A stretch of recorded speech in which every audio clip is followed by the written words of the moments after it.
Frohe Weihnachten and Merry Christmas. In this video, we are going to try the most traditional and potentially best German Christmas snacks and candy. So as you might know, I am from Germany and Diana's from the United States, and we are currently in Germany. It is Christmas time, so let's start and dig into the snacks. Number 1, seasonal chocolate flavors.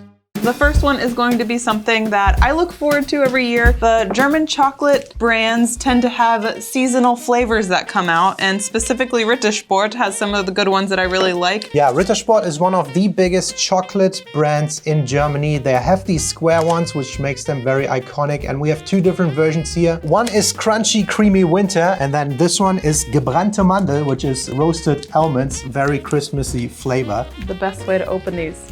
Wait. Yeah, Wow. there we go. The proper way to open it. This is the almond one, and you have the other one. Wow. Chocolate fingers, first item, here we go. I think you will love this one. Yeah. The roasted almond, really nice. So roasted almonds are a classic German staple during the Christmas time. It works really well with chocolate flavor. Like every nut basically works with that, but then roasted nut or almond, super awesome. And the roasted almonds, of course, you can find at every German Christmas markets. That's where the Christmassy part comes in there. Yeah, this one's really nice. It's the candied almonds, and I really like that one. This one is nice. It has a lot of cinnamon flavor to it, but my favorite Rittersport holiday chocolate was this one that was a coconut macaroon that I had a few years ago, and I haven't seen it this year. The crunchy, creamy winter has a nice consistency. I don't know, it's good, but I think the almond one is just a little bit better. And if you're visiting Germany for the Christmas time, I think these are perfect gifts to bring back to people because they're seasonal and they're limited time, and then go back home and give your friends one of these. They're also awesome. small and light, so you can pack a bunch of them. Yeah. Number 2, marzipan. Next, we're gonna try a bunch of different marzipan variations. And we have 3 different little things here. These are called marzipan potatoes, marzipan Kartoffeln. And just these little balls that look, I guess, like a tiny potato. Then we have a marzipan Schwarzbrot, which is a marzipan dark bread. It's chocolate covered marzipan in a bread loaf shape. And then the cutest thing, we have this little pig here, which we're probably gonna eat last. So I really like marzipan. It's very common in Germany during this time of the year. You'll find a lot of marzipan snacks, candies, cakes, ingredients. And I was researching it, and it said it needed to have over 50% almonds to be the real marzipan. And they said that this brand specifically, Yeah, Niederegger from Lübeck. This one is a really good one apparently. This is the Schwarzbrot. So it's a little chocolate bread. There's not really bread in there. No, it's just the shape of bread. That's why it's like kind of a play thing, but there we go. And then you see the beautiful marzipan in there. Okay, let's try. I love it. This is something you cannot eat too much of because it's very rich and you'll kind of get sick. I love this like nutty, this grainy flavor and texture. It's so nice. I think that's very basic marzipan. There's nothing too great about it. I'm also not the biggest marzipan fan. I can eat it. You don't like marzipan at all. Yeah, but let's see and try these nice little marzipan potatoes, because if I like something, it's a good potato. So here's one potato for you. This looks like a potato that a hare would leave behind. You know what I mean?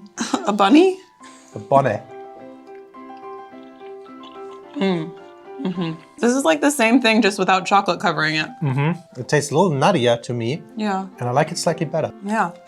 We have a tiny marzipan Glücksschwein, and I think pigs are like lucky animals. I think for New Year's Eve, not really big into that, but like when we got married, people gave us little pig ornaments and stuff, cards that have pigs on it. They just mean luck, and you'll find them a lot during this time of the year and the new year. These little Glücksschwein. It's the best one. Yeah. Good old pig. Number 3, Vanillekipferl.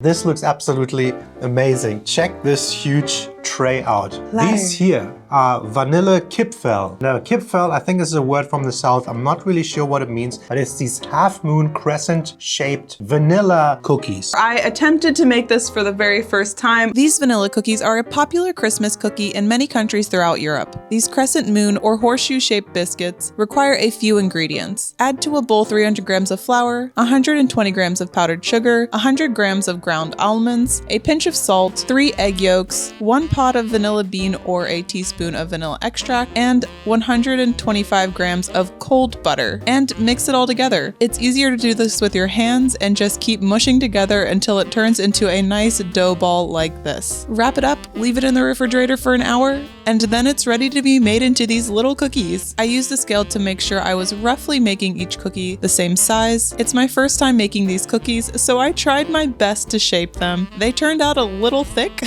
but we like it thick, and then bake them in the oven for 175 degrees Celsius or 350 degrees Fahrenheit for about 8 minutes, or until the edges are light brown. Then roll the cookies while still warm into the mixture of powdered sugar and 1 packet of vanilla sugar. And there we have it, beautiful, delicious vanilla cookies to share or eat them all yourself. I'm very excited because the first time I ever had this was my first Christmas in Germany, and I had the Aldi ones and I thought they were amazing. So I wanted to attempt them and I want to see your reaction. Yeah, Deanna made these just today. They look absolutely amazing. It's also a huge portion. I know, so I hope they're good. I made them really fat. I can't make the cute dainty ones yet. So there they are, half moon shaped. Nice powdered sugar on there. Give it a try. Dude, I'm curious.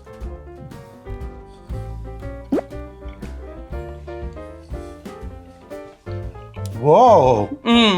Damn. I think they're a little fatter than the traditional ones because I like my cookies nice and fat. I should never let you go. What?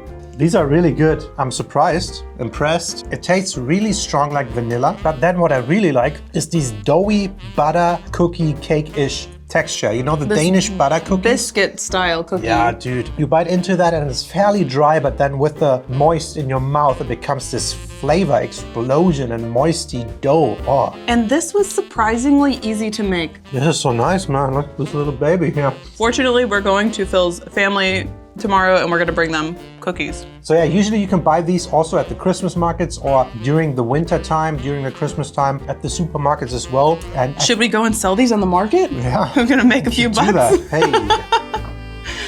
Vanillekipferl. Number 4, seasonal tea.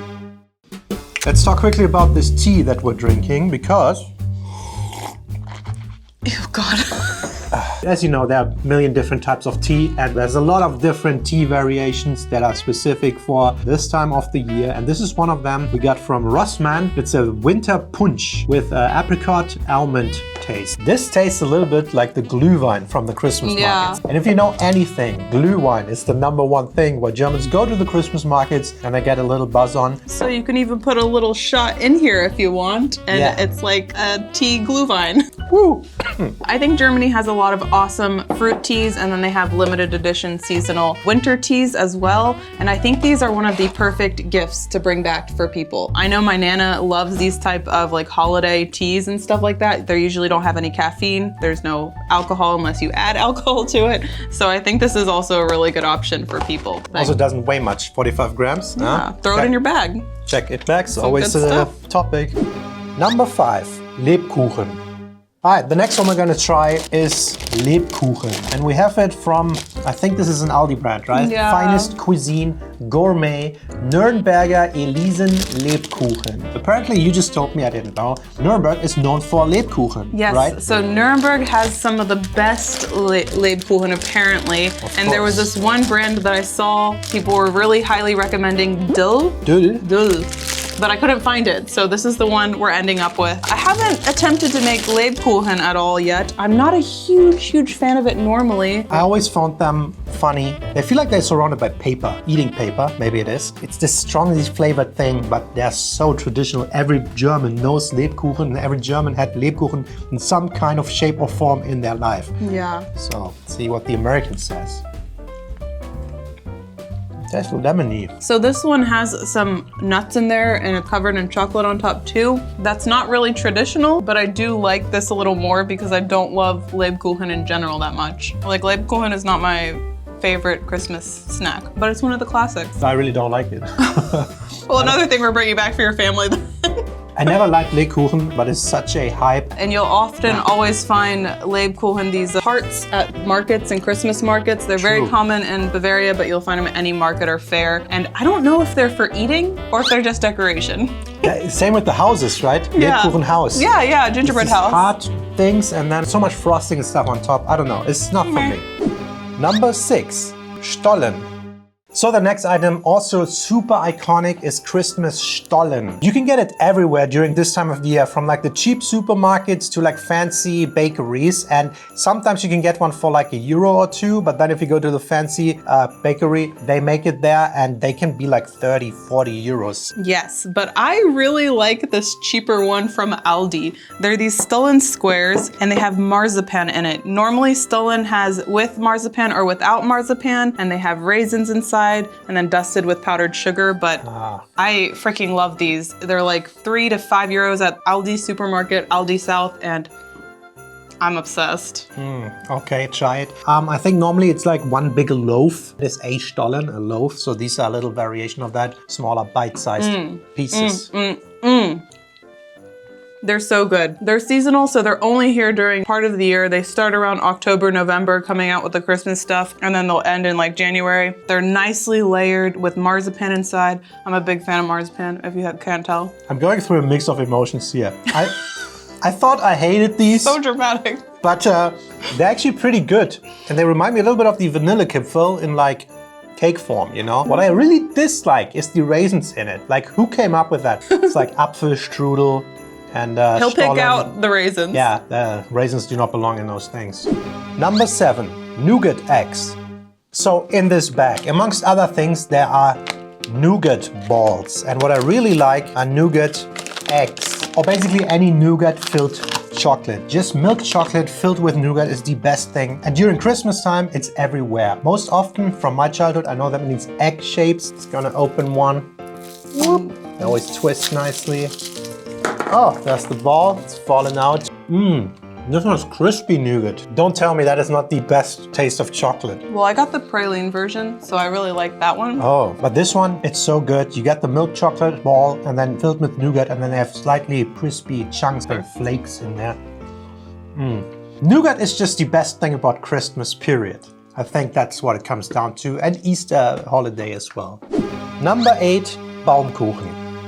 And the last one is one that Diana really grew to love over the last couple of years. It's the Baumkuchen. Baumkuchen. Baumkuchen is a popular winter cake here in Germany, and it's very seasonal. Like, you cannot find it unless it's the winter time, from October to like January, February. And the prices extremely vary. Again, you can go to Aldi and get a €3.50 one, or you can go to these fancy shops and they are over 25 euros for one of these Baumkuchens. Do we splurge on that? Is it that much better? If you're in the comments, let me know. Let me know if that is that much better than this. It's really 10 times the price, but is it 10 times as good? I don't know. Maybe I should try it. It's this layered cake, right? Yeah. It's fairly heavy and dense. Yeah, I always get the dark chocolate one because that one's my favorite. Yeah, meaning it's glazed with dark chocolate, and there's also a version with milk chocolate, the regular chocolate. So good. Now there's a fancy konditorei in this area, and they were selling the Baumkuchen Ecke, these little Baumkuchen corners, for 10 euros for a little packet. That was pretty expensive to me. I wonder if that's so much better or if it's just where it's from. So that was a bit of a selection of typical and traditional German Christmas snacks and candy. But let us know what you eat during this Christmas time, because candy is consumed everywhere around the world in big, big amounts. As always, thank you so much for watching. We'll see you next time. Bye-bye. Bye. Check it out. Look how winterful looks. Gotta get the coat covering the butt if you're in Germany.